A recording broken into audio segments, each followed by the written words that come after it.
Okay, good afternoon, everyone. Good afternoon, sir. Yeah, welcome to the CISSP Exam Cheatsheet for today. My name is Sammy. Just give me a minute. I have a problem with my cable here. Yeah. So today's session will be about CISSP Exam Cheatsheet. And I'm actually expecting for more participants, but since it's already quite late, it's already like what time is it now? 1:18 p.m. So my name is Sammy Yulianto, and we're going to review for the CISSP exam. This is actually a cheat sheet. It's more about the tips and tricks regarding how to deal with the exam. Okay, so I'll start with the first introduction. So again, my name is Sammy Yulianto, and feel free to contact me through my email, as well as the WhatsApp. And then for YouTube, you can also check my YouTube channel. Yeah, so just a little bit about myself. I've been conducting CISSP training and other type of courses for perhaps more than 10 years. Yeah, I'm not very sure. Actually, more than 10 years, yeah. So I conducted mostly cybersecurity and information security training, as well as other technical courses, yeah, ranging from the pen test, CEH, and also management-related courses, yeah, like project management and so on. Yeah. So feel free to contact me at any time. Anyway, we have the WhatsApp group. Again, for the new joiners, you can check or feel free to connect to our WhatsApp group. Yeah, so this is the WhatsApp group. Yeah, I just repeat this because there are some new participants joining the session. Yeah. Again, the purpose of the group is to discuss anything related to CISSP and the upcoming courses or training. Okay, so can you can also check the chat window on your screen, yeah, to just click the link to join our WhatsApp group. All right. Okay, so let's start with the excuse me, with the CISSP CBK, or the Common Body of Knowledge. Yeah, so this CBK contains 8 domains. This is actually the latest CISSP CBK. It was, I believe, revised or renewed about 2 years ago, 2018. So we have like the first domain covered in the CISSP is the security and risk management. And then we have the asset security, or domain 2, followed by the security architecture and engineering. And then we have the communication and network security. And then we have the identity and access management, followed by security assessment and testing, and then security operations and software development security for the latest or the last domain on our CISSP.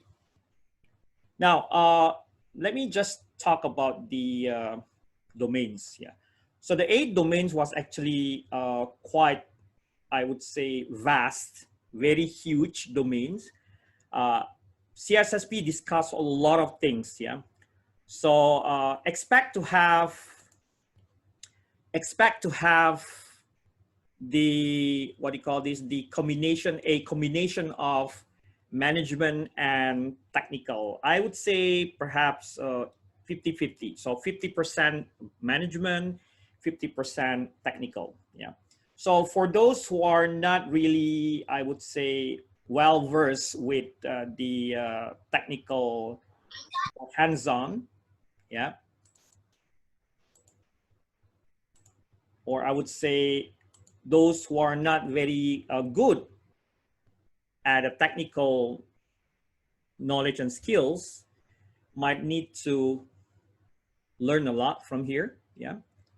And then for those who are very, or for those who are into management, I would suggest that you read a lot of technical terminology. So, because as you can see here, that the CISSP CBK consists of a mixed type of knowledge and skill set. Yeah, as you can see from security and risk management, the first domain discuss about the basic of security fundamental like CIA, what is confidentiality, integrity, availability, and also talk about risk management. How do you do risk management and risk assessment? While on the second domain, CISSP discuss about asset security, yeah, that talks about your asset. How do you protect your assets? What are the steps to secure our assets? So here in asset security, you learn about things like how do you classify the asset? How do you categorize the asset? How do you protect the asset by implementing like marking, labeling, and so on and so forth. And then in domain three, this domain three is, I would say this is quite a scary domain for some of my participants or my students. Security architecture and engineering are very, very technical. So this is, I believe, considered to be, some of my students mentioned that this security architecture and engineering is the killer domain. A lot of people are struggling with the concept. And then in security architecture and engineering, you will learn things like, security models like Biba, Bella Padula, Clark Wilson model, Lipnier model. Yeah, you also need to understand the difference or differences between, let's say, primary memory, secondary memory, terminology such as sandboxing, virtualization, and so on and so forth. And then for this fourth domain, which is communication and network security, this is quite a straightforward domain, meaning to say that this domain does not require you to, to think about, very deep understanding, or you don't need to have a very deep understanding about communication and network security. Quick, straightforward. Like, for example, I will be giving you some examples of the questions related to communication and network security. So for those who are very well versed or very good at communication and network security, or you have learned what you have learned previously, like perhaps you have attended CEH, Pen Test Plus, or Security Plus, I would really, believe that you guys will be, having no hard time in communication and network security domain. And then the fifth domain, which is the identity and access management, talks about, how do you define identity? How do you provide access control? So identity, authentication, authorization. I forgot to mention that communication network security discuss everything about communication and network related to security. Like, for example, insecure protocol. How do you deal with insecure protocol? How do you apply your knowledge in selecting the correct protocol, the correct solution for perhaps your clients or your organization. Yeah. While identity and access management purely about how do you, define identity, how do you provide access, what are those access controls? Like, for example, you have the mandatory access control, discretionary access control, role-based access controls, all of those, authentication, authorization, auditing, yeah. Then domain 6 discuss about how do you perform security assessment, like vulnerability assessment, penetration testing, information system security audit, and so on and so forth. Yeah. Short chapter. Yeah. While in security operations, which is domain 7, you will learn about several things. What I can remember is the physical security, environmental security. You will also learn about, the concept, like what is due diligence, what is due care, mandatorification, job rotation, least privilege, need to know, things like that. And then lastly, software development security domain discuss about secure coding, secure SDLC, basically everything about secure development in terms of, building the software. You'll also learn about, some common attacks related to the software. Like, for example, you learn about the OWASP top 10 web application security vulnerabilities, CWE, and so on and so forth. Yeah. Now, from these 8 domains, yeah, I would recommend you to really focus on the hard domain, or I would say some difficult domains, like domain 3 here. Domain 3 is number 1 so far, security architecture and engineering. Then domain 1, security and risk management. So this is the second toughest domain. And then perhaps security operations would be domain number 3, based on the these domains are selected based on my students' experience in dealing with the exam. Yeah. So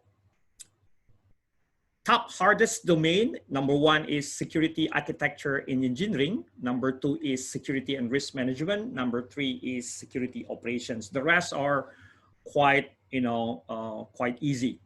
Yeah. So we can do more discussions even after the webinar here. Yeah. All right. So I'll be giving you the time to ask me some questions. Yeah. Kindly provide the questions in our WhatsApp group or our chat room. Okay. All right. So these are the CISSP CBK domains that are covered in CISSP CBK 2018. That's actually the latest one. All right.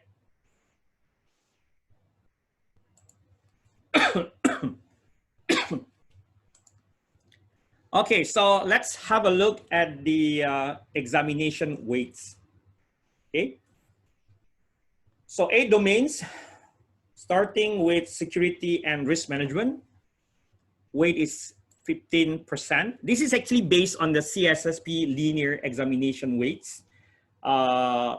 Still applicable, but if you choose to select, let's say, adaptive exam, then it will be no longer, what do you call this,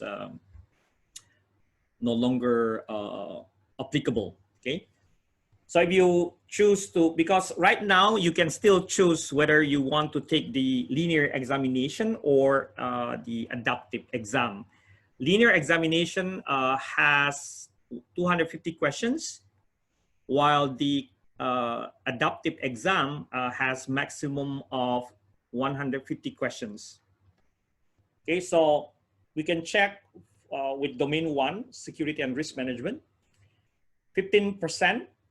Then asset security about 10%, security architecture and engineering 13%. Then we have communication and network security 14%. Then identity and access management 13%, security assessment and testing 12%, security operation 13%, and then lastly software development security 10%. Okay, that's the examination weights for each and every single domain. All right, so Let's move on to the testing. As I already mentioned earlier, that we have the old format of the exam, old CISSP exam format. So exam was similar for each task takers. Questions were static and did not adapt. Graded based on a number correct question and each question weight, and then could go back to review. So when you take the exam, you can easily go back to and review your question and even change your answer. Yeah. Task is no longer, but question may feel easier since they do not adapt to match the ability. Yeah. So 250 question in 6 hours with 25 questions unscored and used to evaluate the future tests. Now, I'm not very sure whether you still have this computer-based training with the old CISSP exam format, but I heard that you can still take this kind of tests if you wish to. While the latest exam type is called computer adaptive testing or CAT. This is the new CISSP exam format. So exam is tailored. The exam tailored to ability, difficult, and number of question change based on previous answers. And then graded based on the difficulty of the question answered, not the total number of questions answered. Here, when, okay, so number one, exam tailored to the ability, So several students of mine have taken the test, and some of them got 100 questions only within about 3 hours. So if you are good in answering some of the first questions, then you might just get 100 questions rather than 150 questions. Okay, but if you're not very good on answering those first and several questions, then you might get like 150 questions in total. Yeah. So some of my students took like 150 question and they pass. Some took like 100 question and they pass. Yeah. Then don't forget that when you're taking this computer adaptive testing or CAT, you cannot go back and review question or even change the answer. So when you click next, yeah, make sure that, or before you click next, make sure that you have answered your question correctly. Think twice and even thrice. Yeah. So try to think again and again before submitting your answer, because there's no way to go back and change the answer. So as I already mentioned earlier, that initial topic are questions, area questions are designed to have 50% chance of being answered correctly. So each item in your exam presented will be challenging IC Square. Yeah, IC Square already warned this. Yeah, 3 hours, roughly around 100 to 150 questions. They still have about 25 questions unscored and used to evaluate future tests. Yeah. So I believe that the latest exam, new CISSP exam format is applicable nowadays, but still you can check whether they still have the older version of the CISSP exam. So based on my students' experience, that they mentioned that the new CISSP exam format is very challenging, very tough, very hard, but still doable. Meaning to say that you can still do this exam, because most of my students have taken the exam and they successfully pass.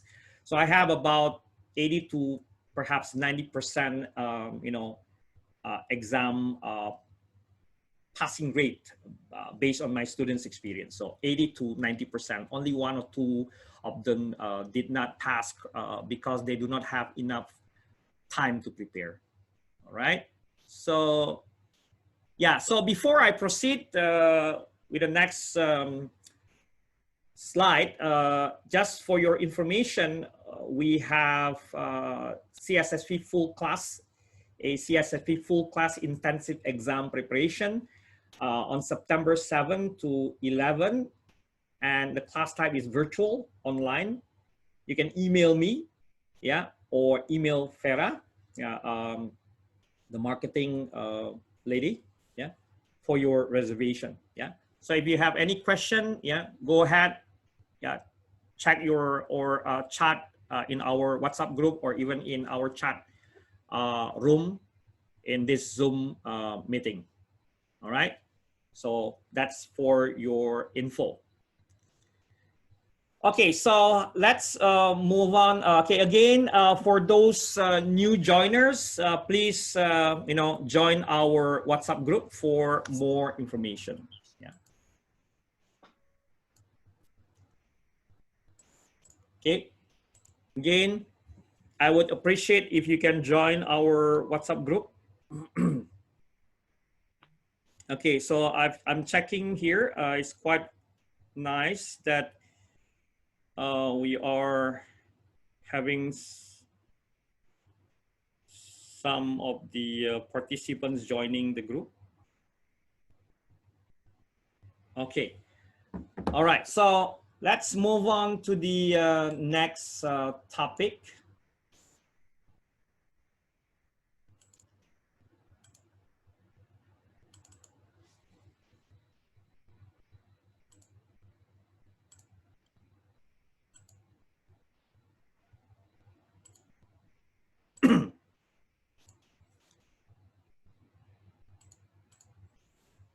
Okay, today's session will be inclusive of exam cheat sheet, the exam hacks, and I will also discuss several things about the questions. Yeah, so let's continue with the exam cheat sheet. Now, these are the key steps for those who have attended yeah, I'm still admitting some of the participants here. So just give me a minute. Okay, so for your information, CISSP requires you the credential. Yeah, so CISSP credentials requires you, or to have CISSP credential, it is required that you have at least 5 years experience. Yeah. So 5 years experience is the minimum requirements, because even if you pass the exam, okay, there will be one more step. So after you successfully passing the exam or successfully pass the exam, you will need to do the endorsement. And the endorsement, in the endorsement process, your experience, your 5 years experience will be validated by the endorser, which could be me as your trainer or anyone else who has an active or who has active CISSP, or any active CISSP candidate, any active CISSP holders can actually endorse you, but you need to have at least 5 years experience. Without 5 years experience, you'll not be granted as the CISSP. Instead, you'll be granted as the IC² associate. That's the minimum requirements, okay?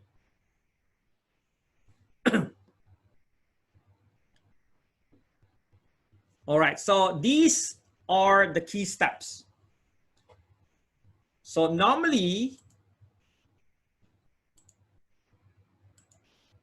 you will need to start with your domain review.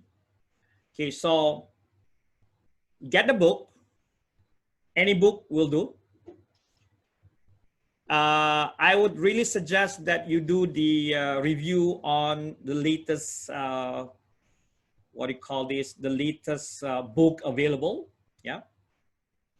Like you can get CIBEX or Willy, CISSP exam review or exam guide. Then you could also use, the latest book from, if I'm not mistaken, it was like from the IC² itself. They have their own book. Go to Amazon, grab the book, or, of course, it is actually recommended that you take the actual training with the training provider. Yeah.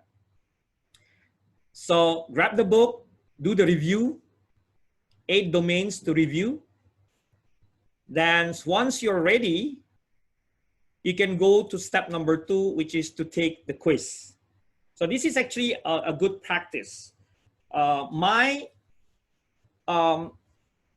This is based on my experience. I would start reading the book chapter by chapter. So I will start with chapter 1. Once I'm done with my reading, then I will go to do the practice or the quiz, take the quiz, do the practice questions based on the book. Yeah. And then if you have done with reviewing all of the domains, all of the 8 domains, then you can actually do like a assess yourself, take the practice tests. You can go to some website like csecure.org. You can go to any website that you like. I mean, any website that offers or that offer the practice tests, free practice tests. Assess yourself. Yeah, assess yourself based on the new questions, because assessing yourself will trigger the what do you call this? It will actually trigger you to read more, because perhaps based on the practice tests that you're doing, you can think about what are your main weaknesses, which area or areas are your main weaknesses. Then you can, you can repeat your step by reading the domain and then doing the quiz and then finally assess yourself, right? Now, once you're done, let's say you're done with step number 1, number 2, number 3, the last step you should actually do is to ensure your readiness. Try to take a mock test from somewhere. For my students, I normally provide them with everything. I will provide them with the domain review based on the book, suggested book, recommended books, like from CISSP, Wiley, or IC Square, and then move to take the quiz, do their own practice, do the self-assessment, yeah. And then finally, I would provide them with the mock test. So these are the key steps that also will be covered in my when I do my class, or when I did my class. So I would suggest that you take the class, whether it's virtual class or physical class, or even mentored learning, online learning. Yeah, so these are the key steps to master your exam. Okay. Now, what about study tools? Well, if you talk about the study tools, a lot of tools can be used. All right, so you can start by having your official study guides. We provide this if you attend our class, our virtual class or online class or even physical class. We'll be providing you with the official study guides. Okay. Some study guides are not really worth reading because they're not good.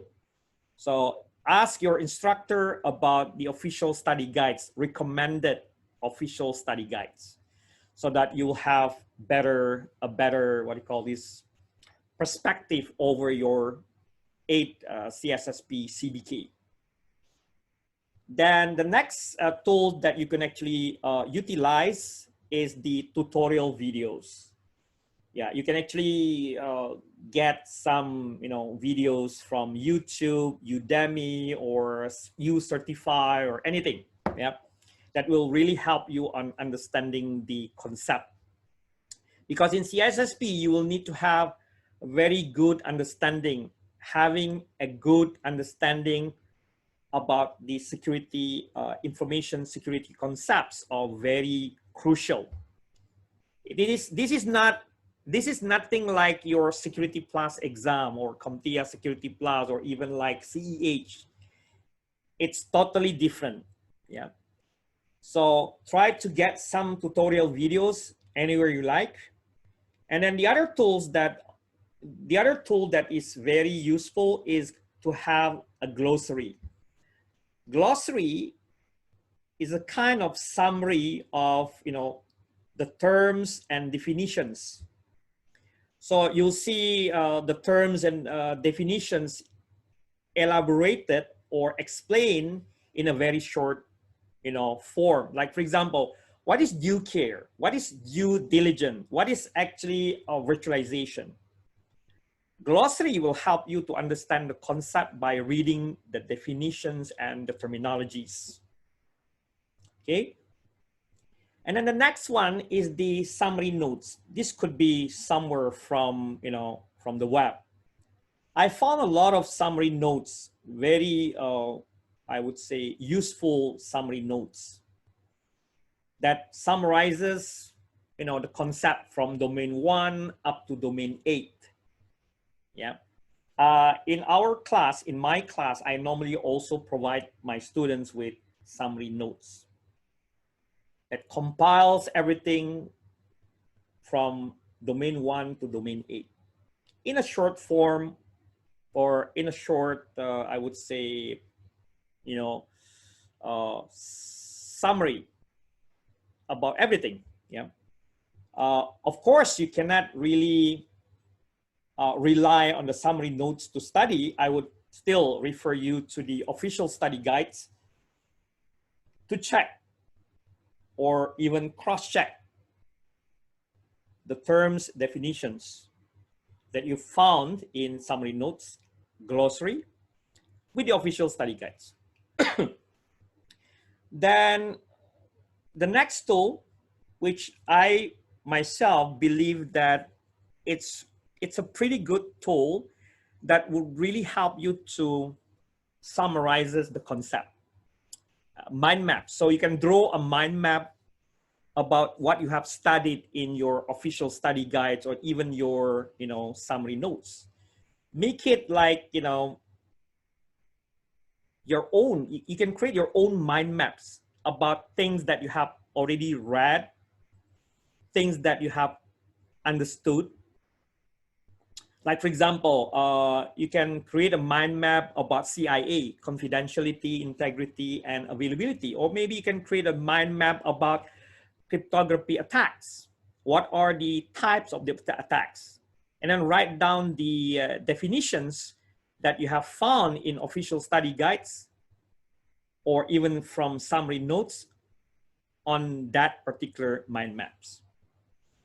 I personally like mind maps that will allow us to actually draw a diagram, a complete diagram about our understanding based on the domain. So I can create a mind map of domain 1, domain 2, up to domain 8.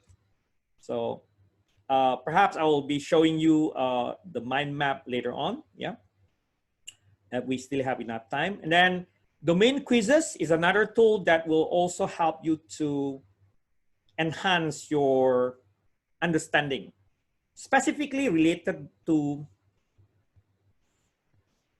the type of questions that you are seeing in your official study guides and the expected questions that you will be seeing in your actual exam.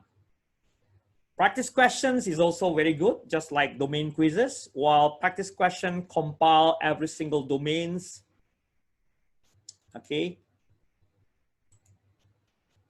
So in the practice question, you will see some of the, I would say, examples of the actual, or I would say a similar question, some similar questions that will appear that will be in your exam. So you can expect that the practice questions are very challenging and it will be just like the actual exam. Now, the last one is the mock test. The mock tests are tests that will be given specifically to my students, because mock tests, you have to, you have to get some of the, I would say, a view from the multiple question set from multiple domains. So mock test is just like an actual test, or some, yeah, I would say, because this is a plural one. So mock tests are tests that will be just like your actual exam. It's like, it's like the test that will mimic your actual exam. So you'll see a similar wording of the questions that you will see in your actual test. So these are my recommended study tools. Yeah. And if you're taking the course with me, yeah, official course with me, then these study tools will be yours. So I normally provide my students with all of these study tools. All right. Now, let's move on a bit to the examples of the questions that I have mentioned earlier. This will allow you to test your, comprehension or your understanding about the concept. Yeah. So very short questions that will allow us to test our understanding about the concept. Yeah, because understanding of the concept is the key requirement that is very crucial in your CISSP preparation. Yeah. Okay, so let's check. This is question number 1, I believe. Yeah. So take a note. I mean, get a pen, yeah, and a paper. Write down your answer. Okay, so I'll be giving you some time to answer this. If you have about 100 questions in 3 hours, you still have about almost 2 minutes to answer each and every question. Okay, so get a pen and a notebook, or try to write down your answer. Okay, so I'm giving you several minutes to answer this question. You can see the question clearly, right? Okay, let me read the question. Yeah. See if we can actually answer this question. An important principle of defense in depth is that achieving information security requires a balanced focus on which primary elements? What do you think is the answer? Try to write down the answer on your, try to write down your answer in our chat room.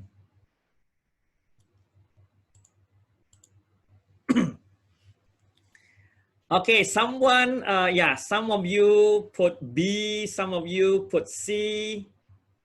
Okay. Okay. Great. Yeah, I like to see the chat room is busy now. All right, so yeah. So the correct answer, first you'll need to understand the principle of defense in depth. Defense in depth requires you to have a mix factor or elements, okay? That achieving information security requires balance, focus on which primary elements. So what are the primary elements in this case? The correct answer here is always, so what's the answer? All right, so let's see. What is the correct answer? The correct answer is C. C is the correct answer. So congratulations for those who answered correctly. Yeah, so when you talk about cybersecurity or security in general, security in general, cyber security in general, or information security in general, the most important factors are people, technology, and the operations. Or sometimes they also call it as PPT, for people, process, and technology. All right. So that's the correct answer. C is the correct answer. All right. Let's move on to question number 2.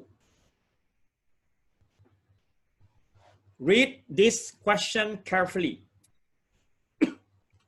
Which of the following represents the greatest risk to data confidentiality? Remember, the highlight is the greatest risk. Is it A, network redundancies are not implemented? Is it B, security awareness training is not completed? Is it C, backup tapes are generated unencrypted?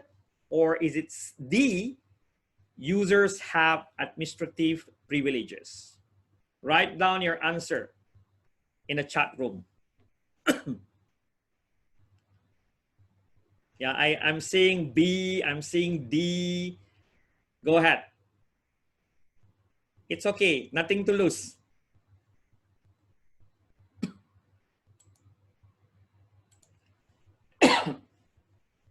So what do you think is the greatest risk? Remember, in CISSP, you'll see this kind of question. You'll see the highlighted, or capitalized word like greatest risk. Let me see your answers. Some answers B, human error, but there's no human error. So human error is the greatest risk. Okay. Security awareness. Okay. Some of you selected B, some of you D. Okay, so did you know that all of these questions, all of these answers represented risk, but you need to select the greatest risk.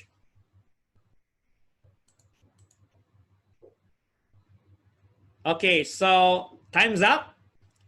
So let's see whether your answer is correct or not. This is sample question number 2. Okay, so you have to understand all of the answers are actually risk, related to risk. Yeah, all of the answers are actually right. I mean, correct. But the problem here, the question asks you about the greatest risk. So you have to filter out only one correct answer. The correct answer here is Charlie. Charlie is the correct answer because the greatest risk, unencrypted. The rest are still, yeah. Most of you are wrong. Okay, no problem. No issues, nothing to lose. Yeah. But remember that the CISSP, yes, yeah, correct. Someone answers about unencrypted is equals to confidentiality. So that's the correct one. So you're pointing out the correct answer. Yeah. So if you look at the question asks about confidentiality. Yeah. So when backup tapes are unencrypted, meaning that everything can be seen. So there's no confidentiality. All right, so that's question number 2, sample question number 2. Let's have a look at the other question. Read this carefully. Which of the following would minimize the ability of an attacker to exploit a buffer overflow? Minimize, so that's the emphasized word. How do you minimize the ability of an attacker to exploit a buffer overflow? Go ahead. Select your answer. Choose your answer now.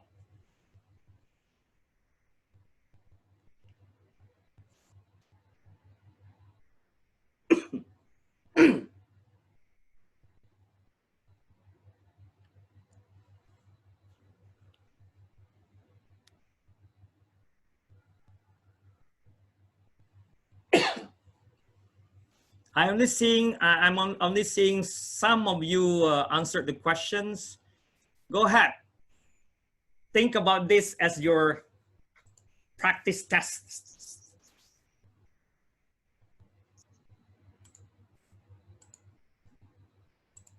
Okay, so again, try to find the keyword in your exam question, just like this.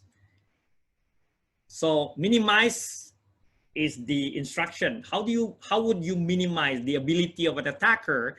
And then the keyword here is to exploit a buffer overflow. What is actually the correct answer that would allow you to, minimize the ability of an attacker or hacker to exploit a buffer overflow? And the buffer overflow is normally related to what?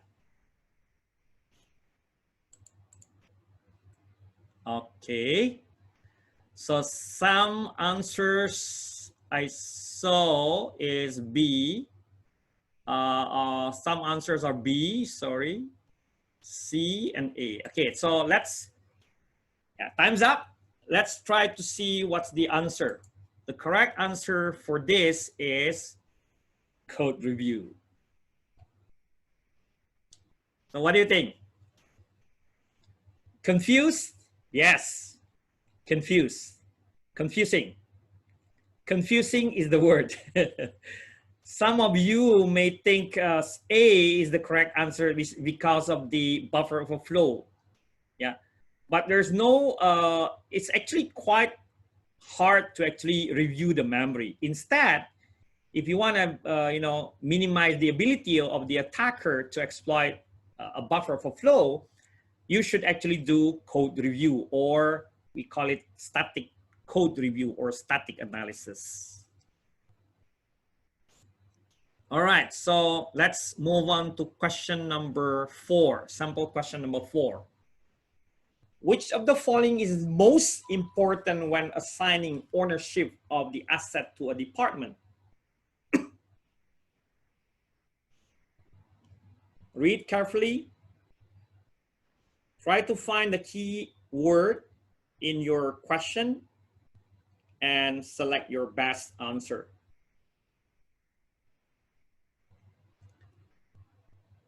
What is the most important when assigning ownership of an asset to a department? So each asset we require to have the ownership. Who will be the owner? Who is the owner of the asset? Like, for example, payroll. Payroll is an asset that might be owned by HR department. Yeah. Okay, so let me see the answers. B.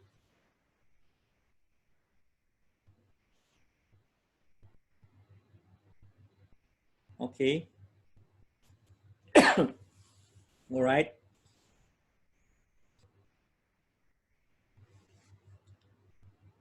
Again, please think twice, read the question at least twice. Try to answer what IC² wants from you.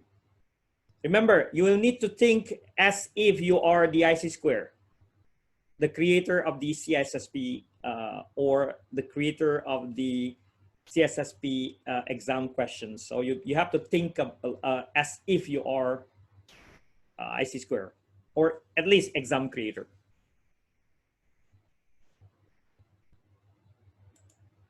Okay, so let's check the answer. Time's up. Let's check the answer.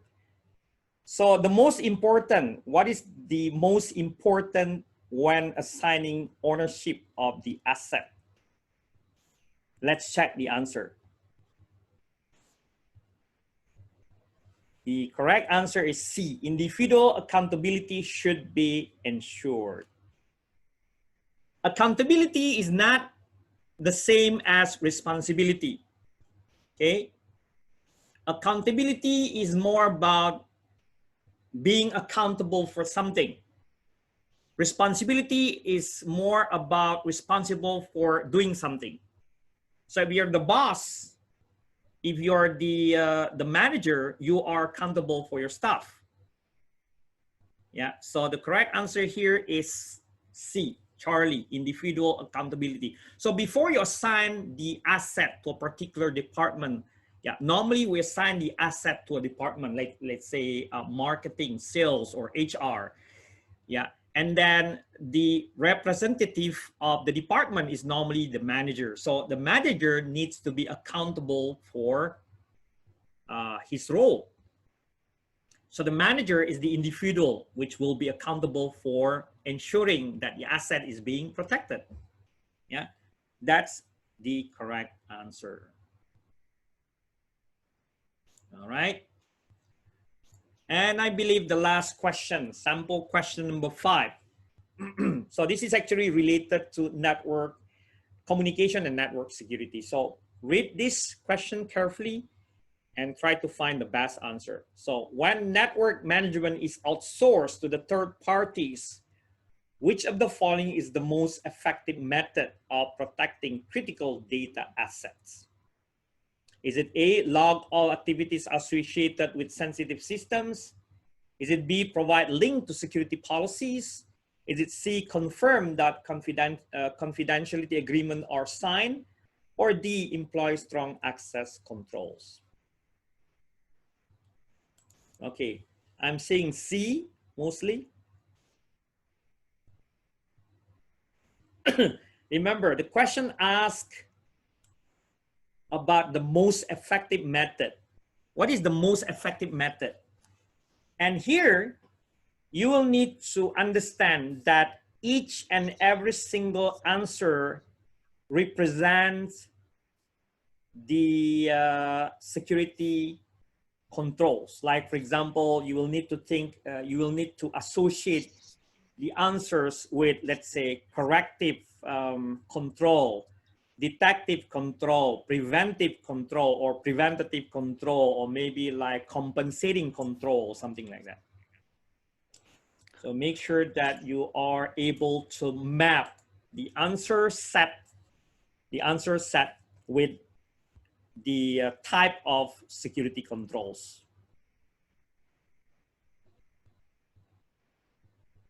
Okay, so go ahead and try to answer.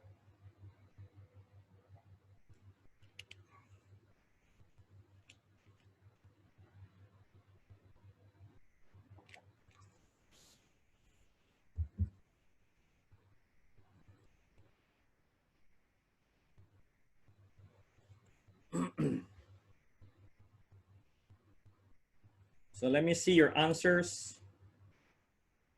Some are D, some selected A.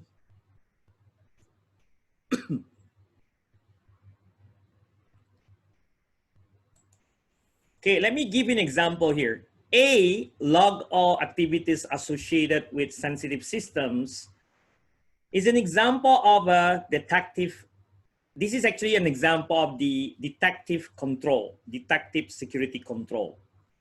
But if you want the most effective method, it should be in the form of preventative control.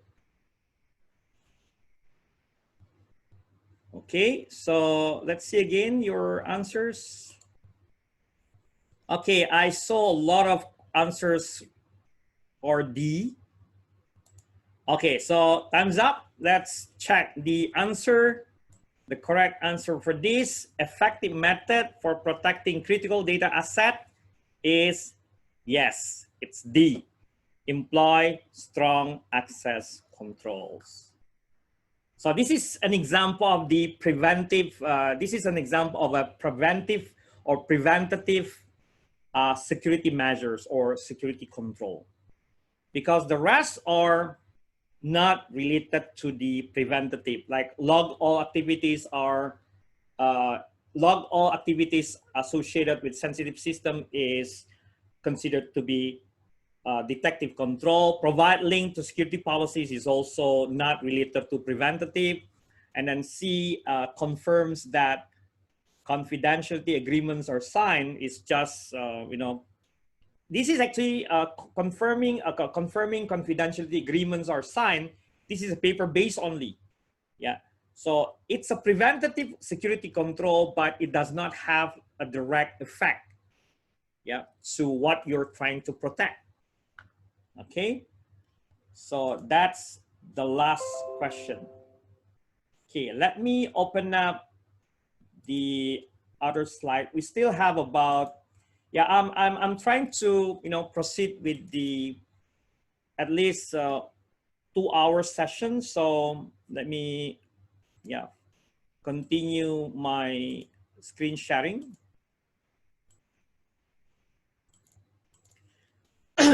Okay, so let's move on to the exam cheat sheet, new questions on the adaptive tests. Okay, so let's look at this example, drag and drop question 1. Yeah. So in a new question set, in a new adaptive computer adaptive test, you see this kind of questions. Number 1 is drag and drop. For example here, which algorithms amongst the followings are example of asymmetric cryptography? Drag and drop the correct answers from left to right. Yeah, go ahead. I'm giving you a chance to answer this question. Find the correct answers. It could be like 1 only, 2, 3, and even all. Go ahead, write down your answer in our chat room.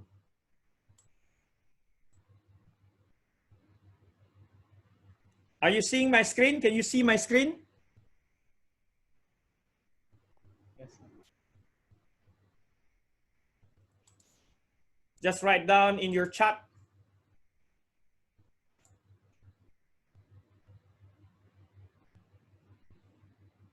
Okay, still thinking of the answer. Okay, go ahead. No rush.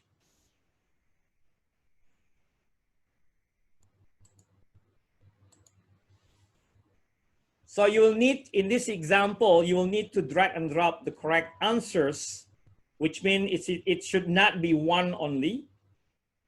Yeah. Okay.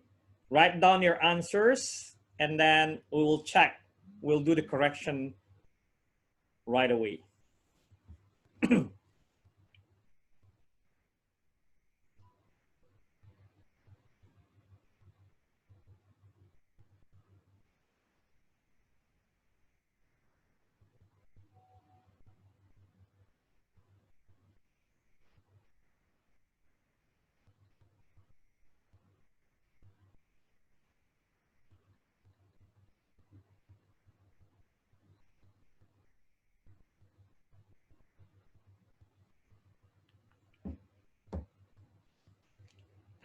Someone is trying not to Google the answer.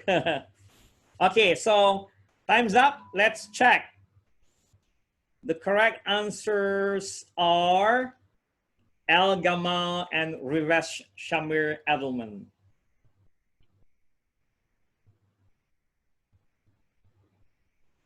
Okay, so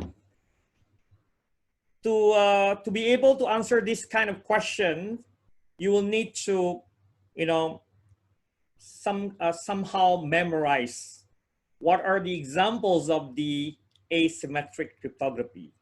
Yeah. So there's no shortcut. You'll need to study. You'll need to study to be able to answer this kind of question. So the correct answers are Al Gamal and Rivesh Shamir Edelman, or RSA. How many of you are correct? How many of you are not correct? Okay. All right, let's move on to drag and drop question number 2.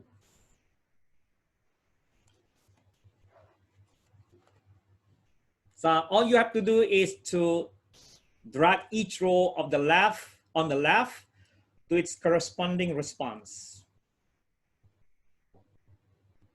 Yeah, you don't need to write down the answer in your chat room, but try to write down in a piece of paper.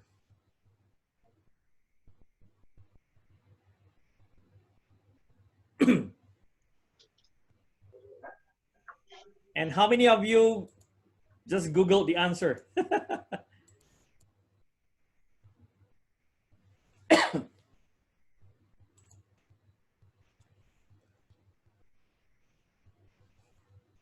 Okay, so I'm giving you about a minute to answer this question.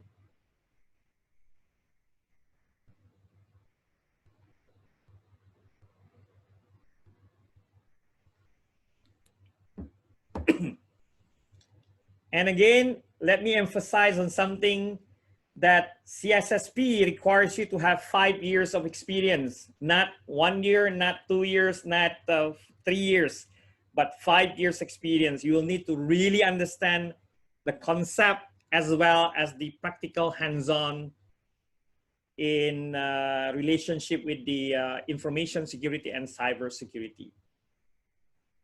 And the CISSP is an exact, I would say, is a good title for those who are actually doing consultancy services, professional services, as well as being a CISO or Chief Information Security Officer. Yeah. So if you're very good in ethical hacking, the penetration testing or security assessment, you may not very good in security, in risk management. You may not very good in some of the management related topics.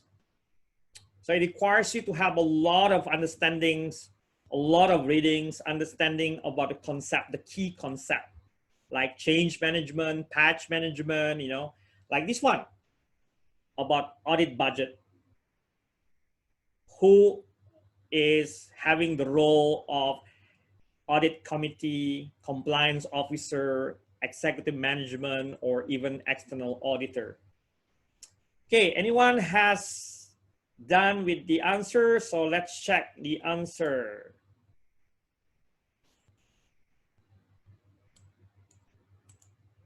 So what's the answer? Okay, let's check. So in this question number 2, the example question here, executive management has the role to, or has the responsibility of approving audit budget and resource allocation, while audit committee will provide audit oversight. Then compliance officer will ensure achievement and maintenance of the organizational requirements with applicable certifications. And then external auditor, in this case, will have the responsibility of develop and maintain knowledge and subject matter expertise relevant to the type of audit. So understanding these functional roles of external audit is also part of the CISSP, is also covered in the CISSP domains. So you as the CISSP candidates is expected to understand these kind of roles and responsibilities.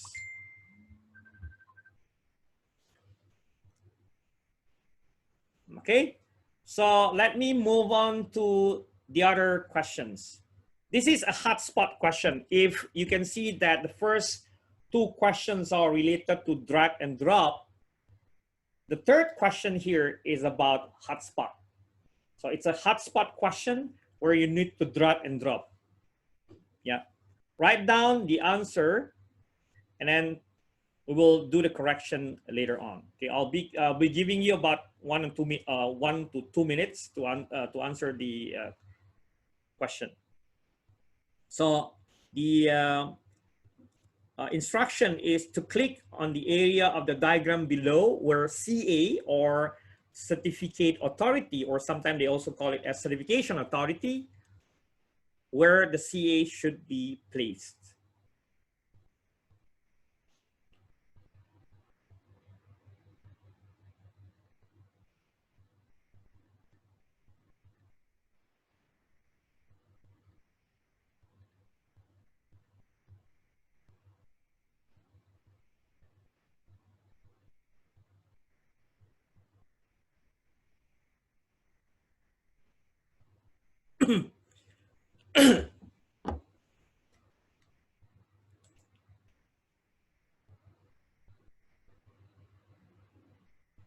You can take a screenshot, then after that, you can write down your answer or click on the correct area.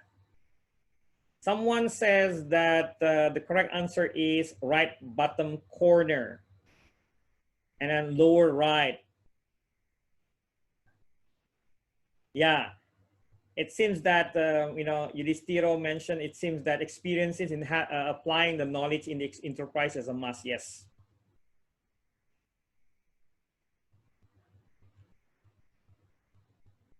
Okay, so take your time. We'll do the correction right after this.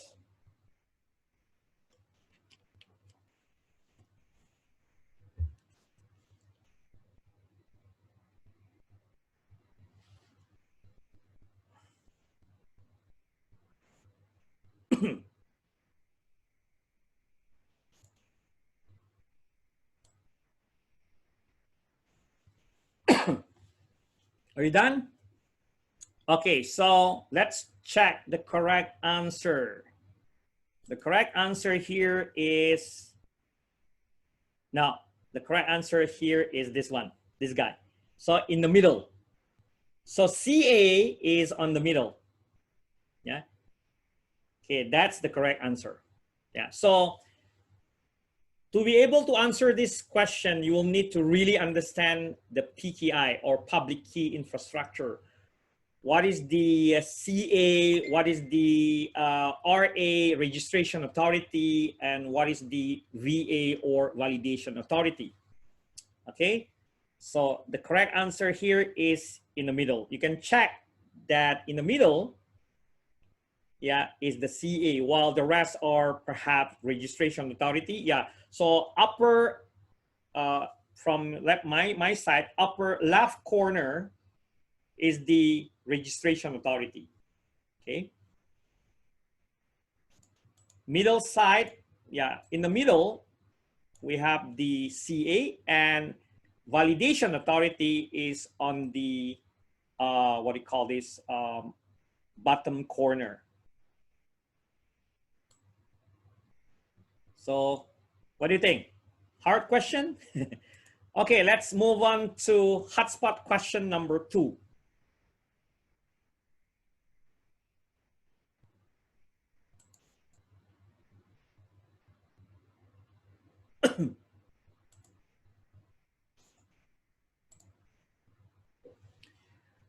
To secure outbound connection from internal net computers, protect internal resources from inbound connection from internet, and use separate DMZ segment to allow web connection from the internet.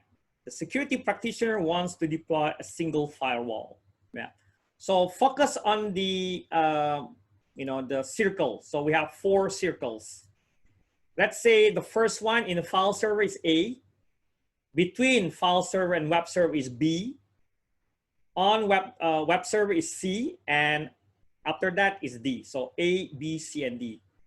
Yeah. So choose your answer. So you need to click the area below where the firewall should be placed. Yeah. Someone says B, someone says C. Yeah. Okay, someone says between internet and web server.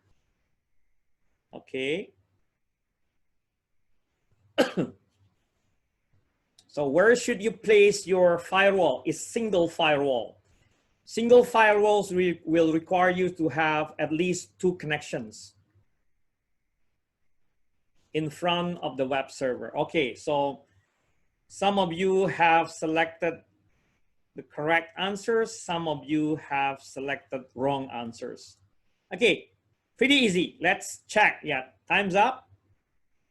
Quite an easy question. If you're dealing with the DMZ, you know what is the DMZ, which actually separate the non-trusted zone with the trusted zone. The correct answer is yes. Yeah, it's supposed to be C. Yes, Fadli Sanjaya, Mr. Fadli answers correctly. Yeah. So the question asks about the DMZ and where you place the firewall. It should be, yeah, on the DMZ itself, where you put the web server. Okay, so we still have some more questions to review. Yeah. So this is just to give you an idea about how hard is the question, or how hard will the question be in your actual exam. Yeah. So you need to have a very vast knowledge, very, I would say, huge experience and knowledge in order to actually, master the CISSP exam. It's not an easy exam, it's a tough exam, but if you follow your instructions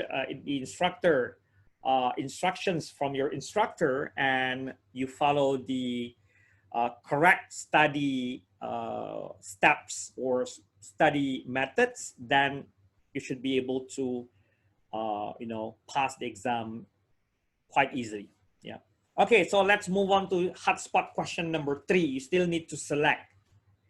The following plan has several security weaknesses. If you were in charge of physical security, so we're talking about physical security here, which one would you fix or upgrade first? Click on the area below where it should be fixed or upgraded first. So let's focus on the 4 areas. The 4 areas are high fence, break-in fence, broken light, and the main gate. So you only have 4 options: high fence, break-in fence, broken light, and the main gate. Go ahead and select your answer.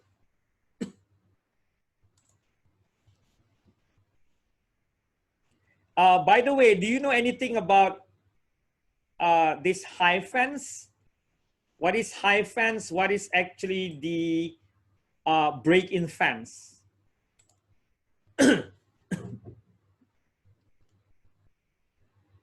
What does it mean by break-in fence? Can someone answer this question? A lot of you are answering broken light. What about break-in fence? Do you know anything about break-in fence?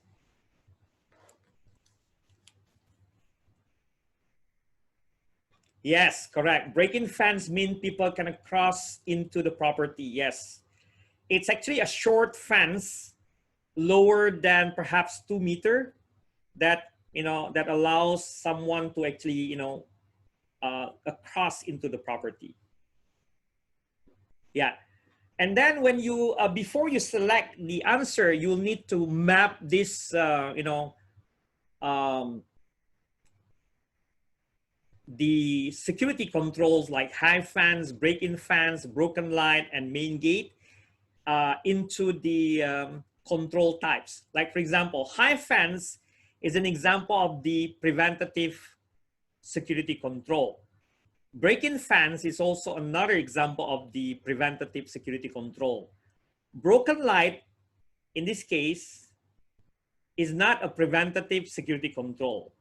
Broken light is an example, or I would say the light itself, lighting, is an example of the, what do you call this? There's another control, not the detective, is like the control that will, discourage people to do something bad. Yeah. Yes, deterrent control. Thank you, Ron. Deterrent control. So CCTV, lighting, or lights are the example of deterrent control. Deterrent control, yes. While CCTV can also be an example of the detective control. So in this case, the best answer is, what do you think? Break-in fence. Yeah. Because break-in fence allow people to cross the property.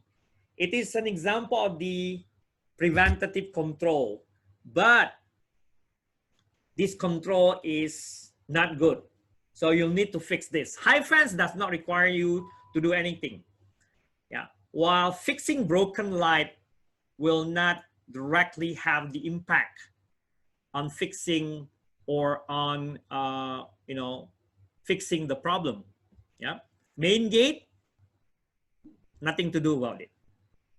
Okay. So as you can see, I believe that this is our last question. Let me check. Yes. Okay. So as you can see that, the last answer here, I mean, the last question here has the answer of break-in fence, which is mapped to which can be mapped to the preventative security control, because it should be fixed first. Otherwise, people can cross into your property.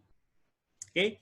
Now, as you can see that in our discussion here, or the discussion regarding the computer adaptive tasks, you will see a drag and drop question, yeah, or perhaps you will see 2 or 3 drag and drop question like this, and even like this. And you will also see hotspot question like this, okay, and hotspot question like this. Now, regarding how they, how ISISSP will give you the grading, I'm not very sure because they never mention anything about it, not in public, not even to the instructor. So it's their own secret. Like, for example, hotspot question is just like selecting A, B, C, or D. Yeah. But how about this? How about this? Yeah. What if you selected wrongly, or you placed the answers wrongly? Yeah. I'm not sure how do they grade you? How do they provide you with the grading? They have their own grading system, so I'm not sure on this one. Perhaps if you selected wrongly or you placed wrongly, you either get 0 or maybe like 50%. Yeah, I'm not sure on this one. Okay. Yes, harder question has more weight. Yes, that's correct. Yeah. Okay, so again, that's the examples of the question that you will see in the adaptive test. So you need to be very prepared with this kind of questions. Okay. Do you have any question so far?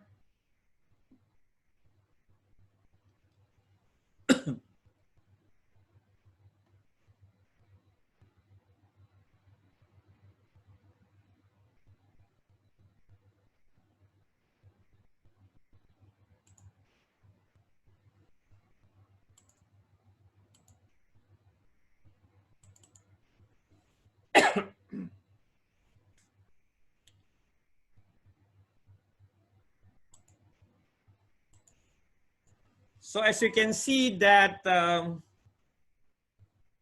some questions are straightforward, easy to answer, but some questions are very tough. You really need to think twice or even thrice, or to really answer the correct question, or answer the question correctly. And then for the hotspot and the drag and drop questions, make sure that you selected the correct answers for those, because you'll either get 0 or perhaps like 50% of the score. Yeah, so that's the main, what do you call this, main course of the questions, yeah, in your actual exam. So again, let me just repeat my first presentation, especially regarding the exam hacks. Yeah.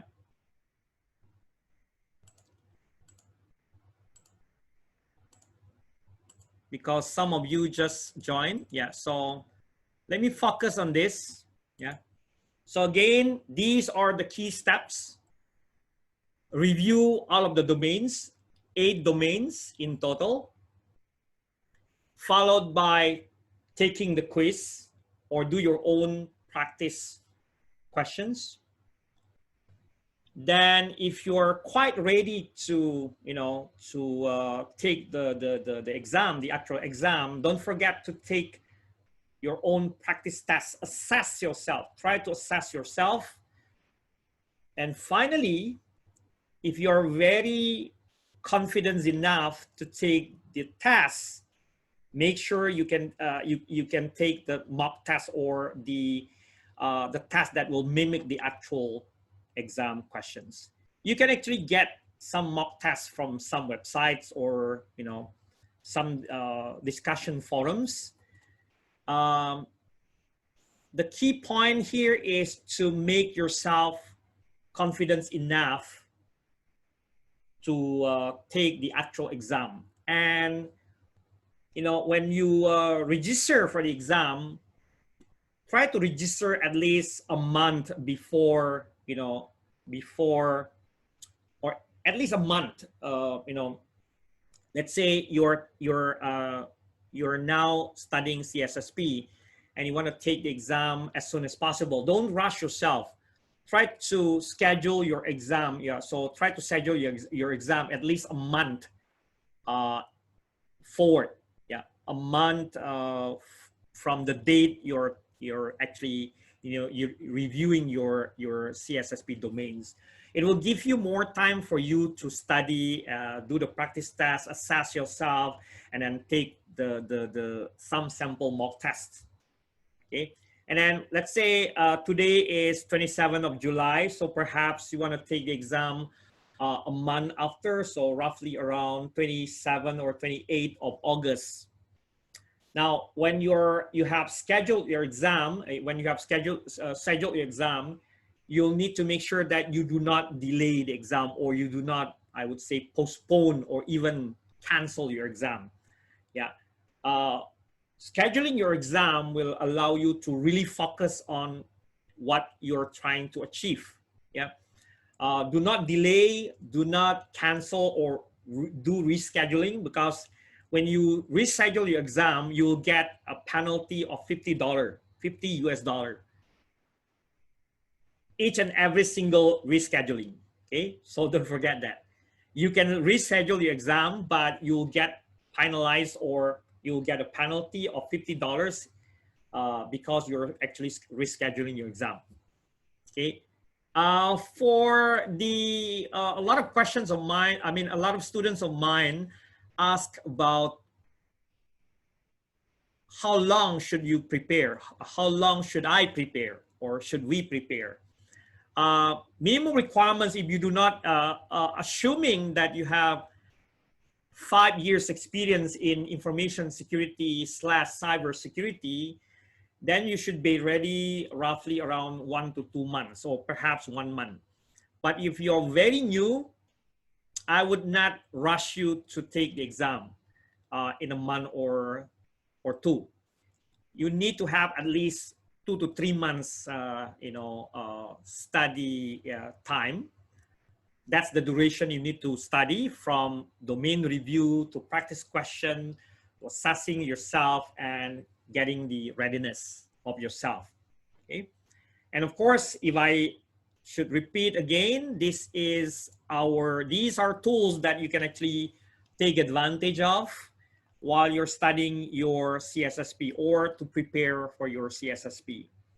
Yeah, so official study guides, tutorial videos, glossaries, summary notes, mind maps, domain quizzes, practice questions, and mock tests. And if you're attending my lesson, specifically, I'm talking about my own lesson. If you're guided by me, I'll be providing you with all of these study tools. Don't worry. I have everything ready for you to utilize. Okay, so I have some questions here in the chat room. Let me just check.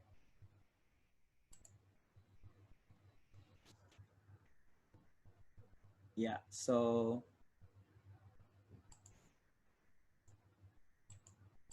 how come I can't see my chat room?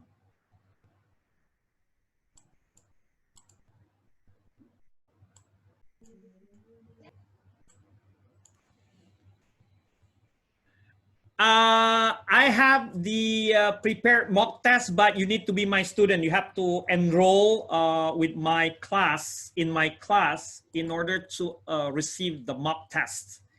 I do not, what do you call this? I do not provide the mock test for non-students.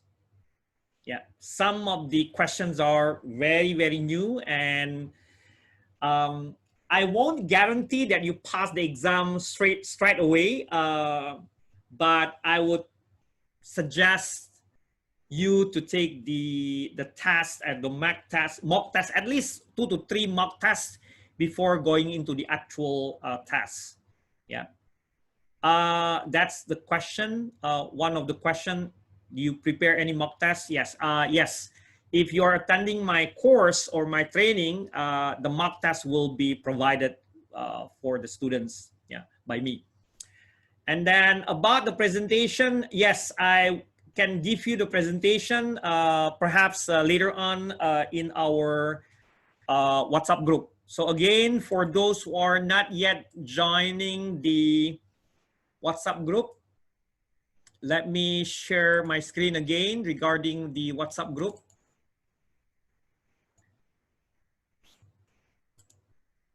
Okay, so kindly join our WhatsApp group. You may ask any question related to the CISSP and other type of trainings. Okay, this is our official WhatsApp group for this particular webinar.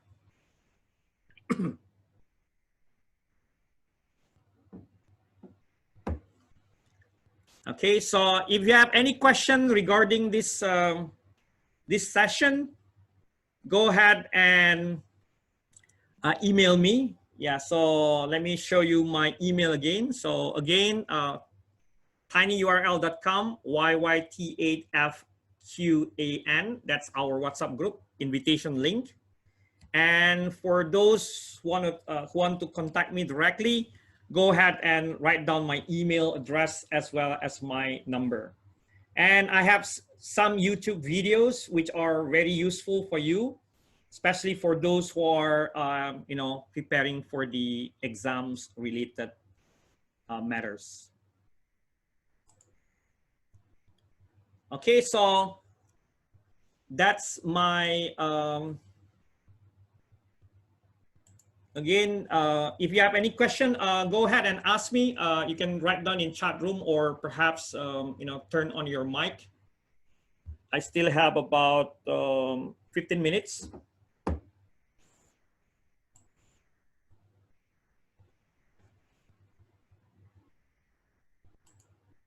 Yeah, again, if you have any question, email me, WhatsApp me, but don't spam me.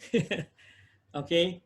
Yeah, I would expect that some of you would enroll to my upcoming class. Again, my upcoming class is this one, September 7 to 11, 2020. Kindly contact me or Farah for the full virtual class. I'm not sure about how much. If you ask how much, please go ahead and email. In Android store, any recommended apps? Yeah, I will write down the answer later on our WhatsApp group. Go ahead and ask any question related to the CISSP and this session. Yeah, today's sessions. All right. So anyone, any question? Just write down in our chat room or our WhatsApp group.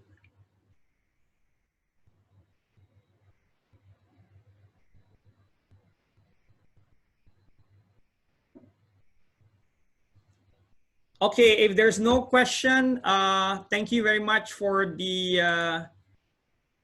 um, the attendees, the participants today. I would love to share more and more, what do you call this, overview of the classes being conducted.